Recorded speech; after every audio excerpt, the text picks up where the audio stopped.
Moi, je suis issu d'une famille de 6 enfants, je suis le dernier. Et ma mère vivait une situation très difficile avec mon père qui était un père violent. Et donc, du coup, afin d'échapper, voire, disons, échapper à la mort, puisqu'elle passait des moments très compliqués, physiquement aussi et psychologiquement, elle a dû prendre ses enfants et quitter l'île de la Dominique et s'enfuir sur Marie-Galante.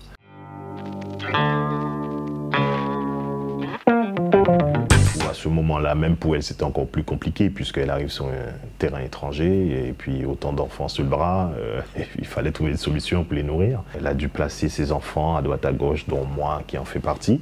Je me suis retrouvé dans une famille à Grandbourg, à Marie-Galante. Mais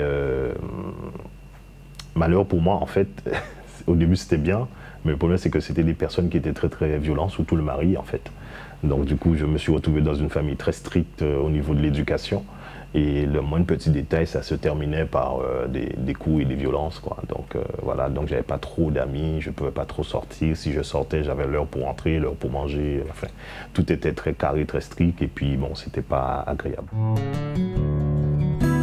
Quand moi-même j'analyse à l'instant même, je me dis mais vraiment il y avait tout pour, comment dire, tout pour vraiment être dégoûté de la vie, quoi. Voire même mettre fin à sa vie. Pour certains qui l'ont fait, mais moi, j'ai jamais été, comment dire, un adepte à cela. Voilà. Mais bon, difficile pour moi de raconter tout ça. Et je me souviens de ce déclic jusqu'à aujourd'hui.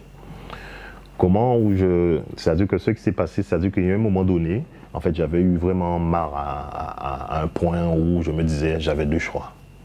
Soit je laisse la vie comme il est là, soit je décide de me prendre en main et de tracer mon chemin, quel que soit l'âge que j'avais, hein, mais psychologiquement, il fallait que je puisse être déjà adulte tout en étant l'apparence d'un enfant. Et c'est à ce moment-là que je pense que j'ai psychologiquement, où je me suis mis cette position de carapace, d'indépendant, de celui qui veut vraiment tout faire pour réussir. Qui fait que à chaque fois qu'on m'a présenté quelque chose à faire, quand je cherchais des petits jobs, des trucs, en fait, je disais oui. S'il fallait faire de la jardinerie, je disais oui. S'il fallait faire du carrelage, de la maçonnerie, je disais oui. En fait, je faisais tout pour à chaque fois que j'avais quelque chose qui se présentait devant moi pour faire un pas, ben, j'étais toujours présent. Toute cette souffrance et ces difficultés que j'ai eues, finalement, on dira que la vie m'a présenté d'entrée. En gros, pour me dire, ben voilà voici la vie telle qu'elle est. Et que, ok, tu es jeune, prends-en grade dès maintenant. Parce que quand tu vas grandir, ça sera pire. Donc en fait, je me suis déjà forgé l'âme d'adulte depuis enfant. Ça a commencé, je quittais Marie-Galante, j'étais en direction de Guadeloupe, voilà, j'arrivais au collège. Et c'était au moment où je pouvais m'exercer librement, enfin le dessin, puisque je dessinais toujours. Alors, il y a toute cette période, mais j'ai toujours dessiné, hein. Ça m'a toujours accompagné. Mais il y a un moment, et j'habitais à l'assainissement. Je marchais dans les rues. Et je vois 3 graffeurs en train de peindre. et là, c'était quelque chose. Et ce qui m'a impressionné, c'est pas le fait de les voir en train de dessiner un dessin. J'avais déjà vu des gens dessiner. Mais c'est la liberté, la joie qu'ils avaient de partager un moment artistique sans avoir des craintes quelconques, hein. Et en fait, tout de suite dans mon intérieur, je me suis dit, ok, je veux aller dessiner là, comme eux. Et ce jour-là, il y avait Warner, il y avait Popov, il y avait Kem Master. J'ai jamais oublié ça. Ils étaient en train de peindre. Et depuis ce jour-là, j'ai dit, ok, je vais aller taguer.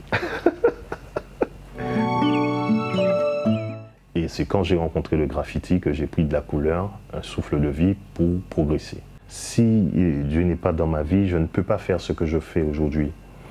Je ne peux pas me lever un matin et me dire, tiens, je vais aller égorger quelqu'un. Alors que moi, quand je me lève le matin, c'est pour aller faire une mission pour quelqu'un. C'est-à-dire que le don que j'ai, dans mes mains, je le mets au service du peuple, de celui qui en a besoin.